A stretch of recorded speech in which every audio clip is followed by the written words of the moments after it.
Assalamualaikum warahmatullahi wabarakatuh. Selamat pagi. Hari ini Selasa, tanggal 26 Mei 2020. Alhamdulillah dalam keadaan sehat walafiat. Begitu juga semoga dengan yang lainnya. Hari ini adalah merupakan Idul Fitri yang ketiga ya. Kita sudah 3 hari melaksanakan Idul Fitri ya. Konon katanya Idul Fitri itu sampai seminggu ya, kalau tidak salah itu satu periode itu 1 minggu. Maksudnya kita masih dalam merayakan suasana Idul Fitri itu selama 1 minggu gitu. Suasana sangat cerah ya, suhu udara sekitar 31 ya, karena udah terlihat matahari sudah ke atas ya. Suhu badan saya sekitar 35 derajat Celcius, sekarang agak gerah ya. Namun masih tergolong normal ya, karena suhu badan normalnya itu 37 derajat Celcius. Di jalan-jalan tadi saya perhatikan masih agak lengang ya.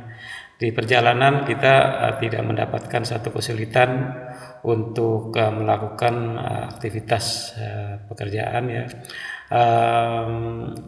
Belum normal seperti biasanya, meskipun sekarang sudah masuk kepada hari pekerja ya, sudah hari kerja sekarang ini, hari Selasa, tapi tanggalnya sudah tidak merah lagi ya, tanggalnya sudah sudah normal.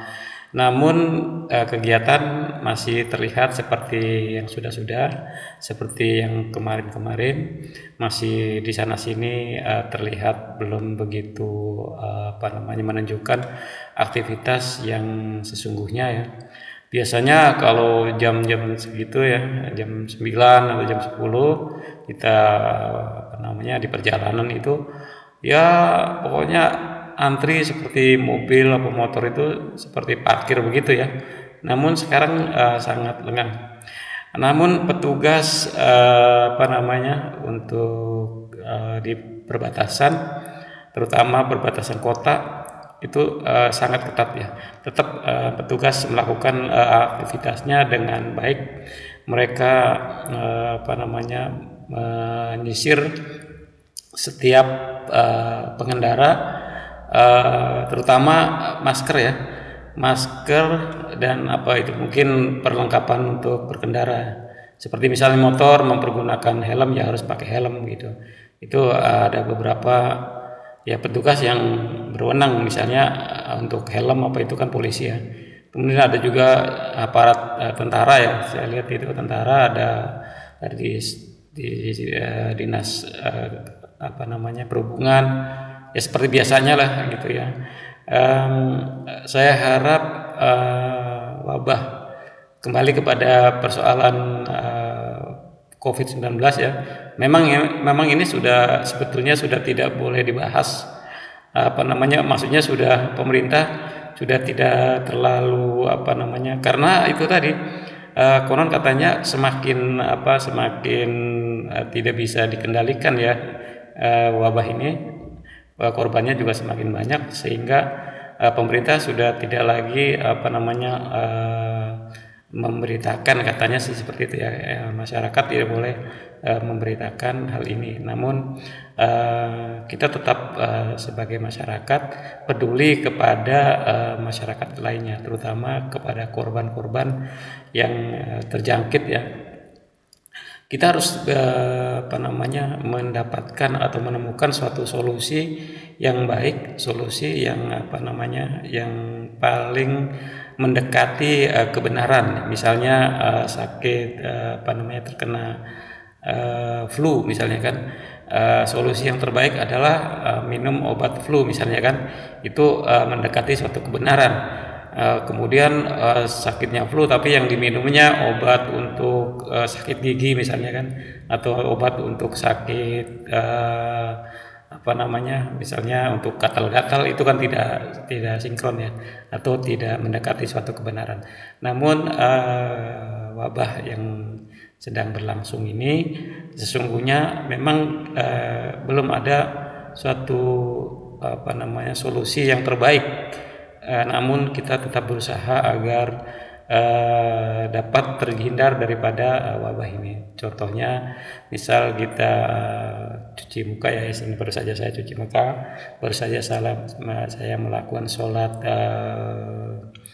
duha ya, sholat siang itu sholat duha ya, agar insya Allah kita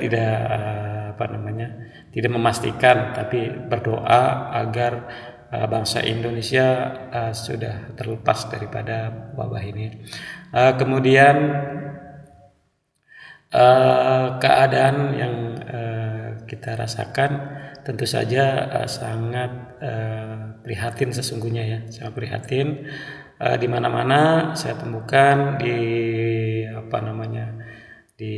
lapangan ya, seperti ya sebetulnya sudah masa lalu berlalu ya.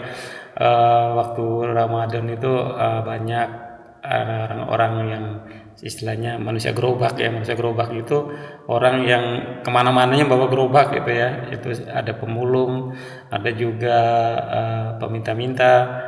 Itu saya perhatikan mereka buka puasa saja seadanya ya, mungkin air apa segala.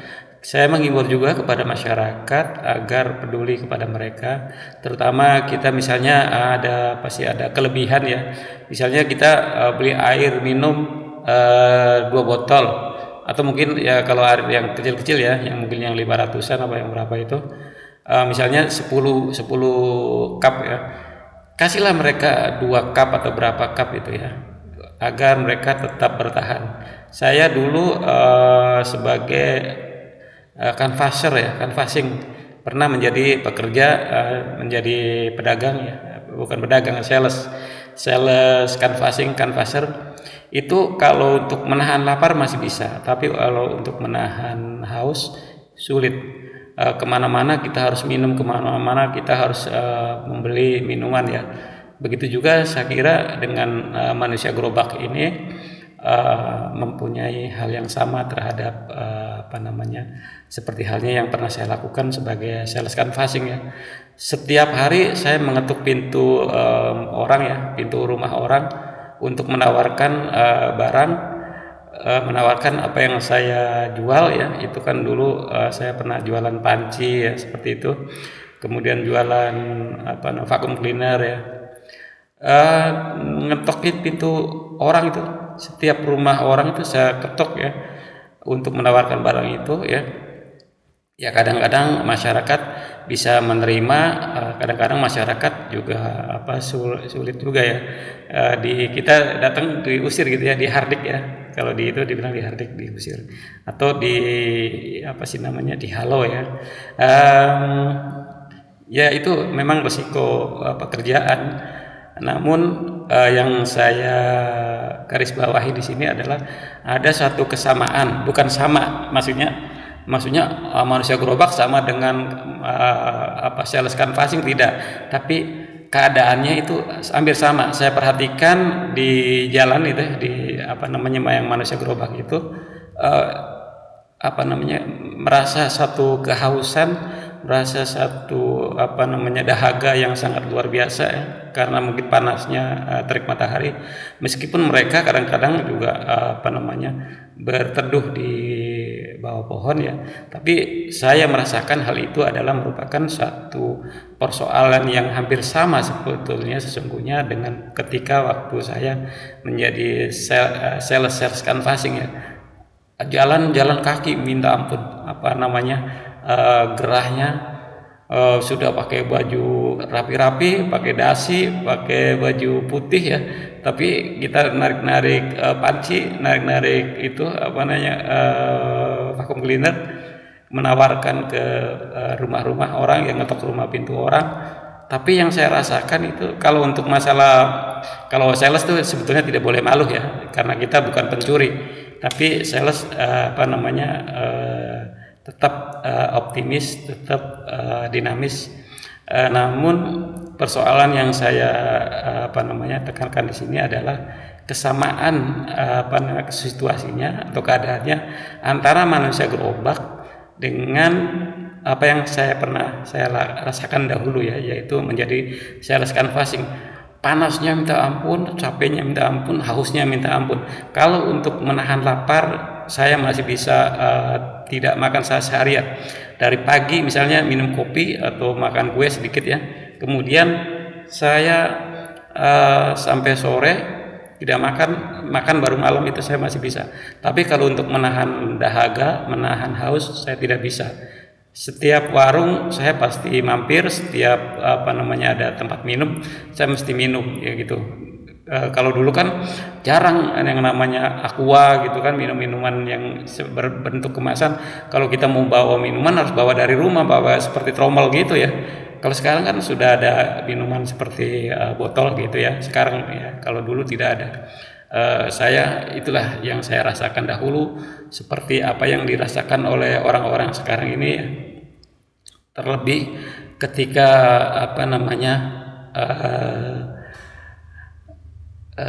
keadaan yang sangat memprihatinkan ini, itu persis keadaannya dengan ketika saya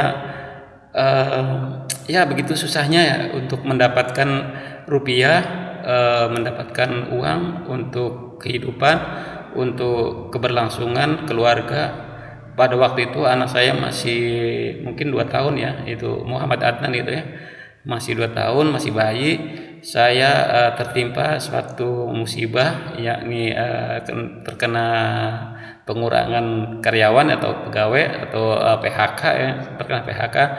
Jadi uang pesangon tetap tidak bisa menutup suatu kemungkinan untuk bertahan, atau apa yang disebut sebagai cadangan itu tidak sampai kita mendapatkan pekerjaan lagi, itu uang itu sudah tidak ada, sudah bures ya, sudah artinya sudah pemakainya sudah terlalu banyak. Karena pada waktu itu ya memang kebutuhannya banyak ya, namanya anak-anak masih bayi itu ya, untuk untuk susu, untuk ya pokoknya orang tua lapar tapi anak tidak boleh lapar, istilah mudahnya gitu ya.